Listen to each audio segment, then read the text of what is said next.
what was your thought on the SEC tournament when you went? Some maybe the things that you did. I was talking to a buddy of ours, Philip Pearson, last night, and they play the last game on Thursday night. And I said, when are you going? And he said, don't tell your dad, but we're going Tuesday.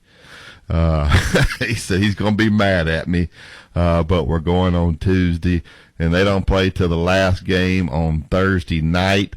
You had a different philosophy about when you want to get in there for the tournament. They give each team an hour to shoot. Now with 14 teams, it's hard to cram them all in, but a lot of teams will just go over there and kind of flip it up and not do anything. You had a different philosophy on when you were going to get there and how you were going to practice. Tell everybody about that.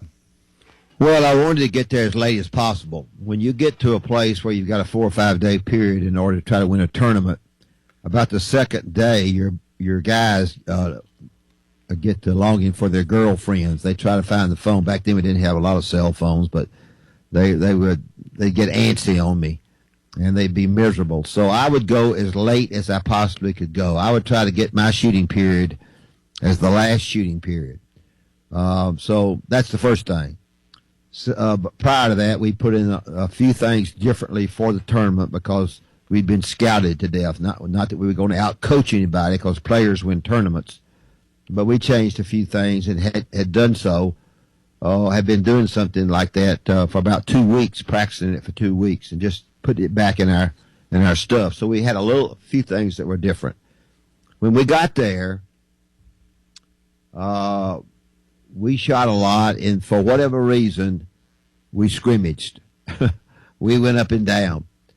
Dangerous, yeah, it was, but we did. We scrimmaged, and as we began to do pretty well in the tournament, we kept that same idea. We just continued to scrimmage a little bit, 8 minutes, 10 minutes or something.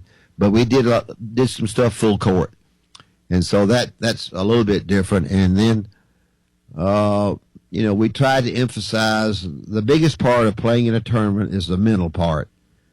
Playing basketball teams that you have beaten twice, playing basketball teams that you have beaten once and beaten them real bad. Back in our day, we played everybody twice. So if we were going to play somebody that we'd beaten twice, some way or another, I had to get the attention of our team. I watched even some games this week, some girls' games, some ladies' games where the people that played South Carolina wasn't ready to play the people they played. They won it, but they weren't ready to play. So we tried to do as best we could mentally to get our guys ready to play. And that's not easy to do at all if you've beaten these teams before. And in Alabama's case this time, they're playing somebody that they haven't beaten before. So, they'll probably be easier to get ready maybe than it was for us. So, we do that, and then we try to emphasize that you can forget Sunday afternoon. Sunday afternoon has no factor on it. If we don't win on Thursday, that's the championship game for us. We have to win the championship game, and the championship game is the night that we play. So we did a lot of things differently. And the funny part about it, Barry, is that we had good players. So I'm not saying we took bad players and won games. We didn't. But when we started doing it that way, prior to the SEC tournament, our longest practice was an hour. I mean, back in Tuscaloosa, we wouldn't practice but an hour in middle February. Sometimes not that long. And we would emphasize to our players that our legs are going to be more lively than our opponents. We're going to be rested. We haven't worked you hard. They tell me so-and-so has been practicing 3 hours. I don't know if they have or not, but it sounded good. So, we backed off of them. We worked hard. Let's work hard and get out of here. That getting out of here, they like to hear that. So they worked hard, and we were pretty live-legged when we got there.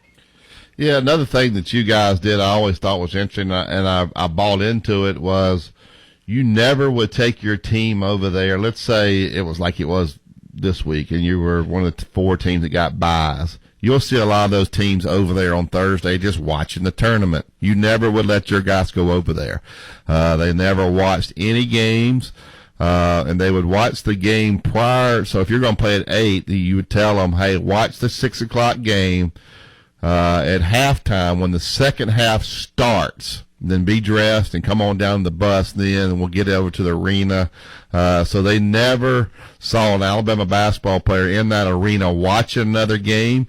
They were never out there in the crowd waiting to go back to get taped or whatever before their game. You always would get over to the arena at the last second. And so the first time they hit the floor and anybody would see your guys would be basically about 15, 20 minutes before game time in there. Because you thought they would just get tired. I thought they would get tired. I thought there were sometimes distractions. Hey, did you hear about this? Or, hey, did you hear about that? Or somebody told me that your girlfriend's uncle, any kind of, you don't ever know. I just want them, and I know they could correspond with the people behind my back. I'm not stupid, but I just sort of want them to focus in. Here's what we got to do for the next 2 hours. We're going to get there late. The crowd's going to be there. They're already there for their other teams. We ain't worried about the other teams. We're worried about the team that we play tonight. So, yeah, I did. And Barry, because that sort of turned out to be pretty good way to do it, and we did pretty good in that tournament, then we just kept it that way. Well, I remember actually NCAA tournament too. You guys were, I think, a 7 seed. It was the round of 32. You were playing Arizona. Arizona was out there in the crowd, sitting out there, and they had more people coming over there, and those kids were signing autographs, had their hats on backwards, kind of hanging out, and your guys kind of slipped in the back door and just went out and absolutely hammered Arizona. So I don't know. It always seemed to work. So I assume that's why it was working. So yeah, I don't know. We went in, and of course the first thing I told our kids, I said, "Now fellas, Arizona's outside next door with T-shirts on, signing autographs. So they think the game is over. The last time I looked, we hadn't played yet, and so we tried to get our guys' attention. That's a game that it's going to be hard to win. We'd beaten Colorado State the first game in a game that we had to play to beat them. And then Arizona with Lute Olson's team was a great team. He's a great coach. We were playing them, and they sort of took us for granted. And we were pretty good. We were pretty good that day.